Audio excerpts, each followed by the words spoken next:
There are two great epics in the Sanskrit language, which are very ancient. Of course, there are hundreds of other epic poems.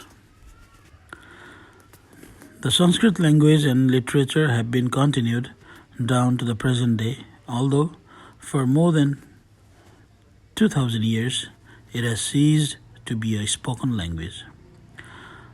I'm now going to speak to you of the two most ancient epics, Ramayan and Mahabharata.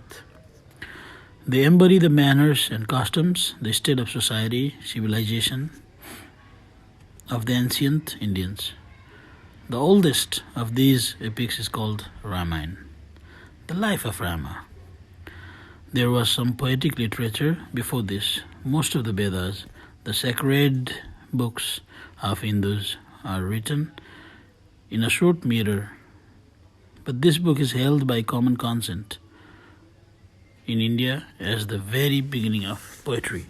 The name of the poet or sage was Valmiki. Later on, a great many poetic stories were fastened on that ancient poet, and subsequently it became a very general practice to attribute to his authorship very many verses that were not his. Notwithstanding all these interpolations, it comes down to us as a very beautiful arrangement without equal in the literatures of the world. There was a young man that could not in any way support his family. He was strong and vigorous and finally became a highway robber. He attacked persons in the street and robbed them, and with that money he supported his father, mother, wife and children. This went on continually until one day a great saint called Narad was passing by, and the robber attacked him.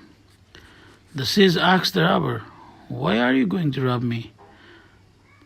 It is a great sin to rob human beings and kill them. What do you incur all this sin for?" The robber said, "Why? I want to support my family with this money." "Now," said the sage, "do you think that they take a share of your sin also?" "Certainly they do," replied the robber. "Very good," said the sage. "Make me safe by tying me up here while you go home and ask your people whether they will share your sin in the same way as they share the money you make." The man accordingly went to his father and asked, "Father, do you know how I support you?" He answered, "No, I do not. I am a robber and I kill persons and rob them." "What? You do that, my son? Get away, you outcast." He then went to his mother and asked her, "Mother, do you know how I support you?" "No," she replied, "through robbery and murder." "How horrible it is," cried the mother. "But do you partake in my sin?" Said the son, "Why should I? I never committed a robbery," answered the mother. Then he went to his wife and questioned her. "Do you know how I maintain you all?" "No," she responded. "Why, I'm a highwayman," he rejoined, "and for years I have been robbing people. That is how I support and maintain you all. And what I want to know is whether you are ready to share in my sin." "By no means. You're my husband, and it is your duty to support me." The eyes of the robber were opened.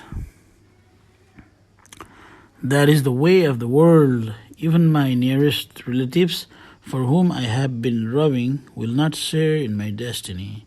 He came back to the place where he had bound the sage, unfastened his bonds, fell at his feet, recounted everything and said, "Save me. What can I do?" The sage said, "Give up your present course of life.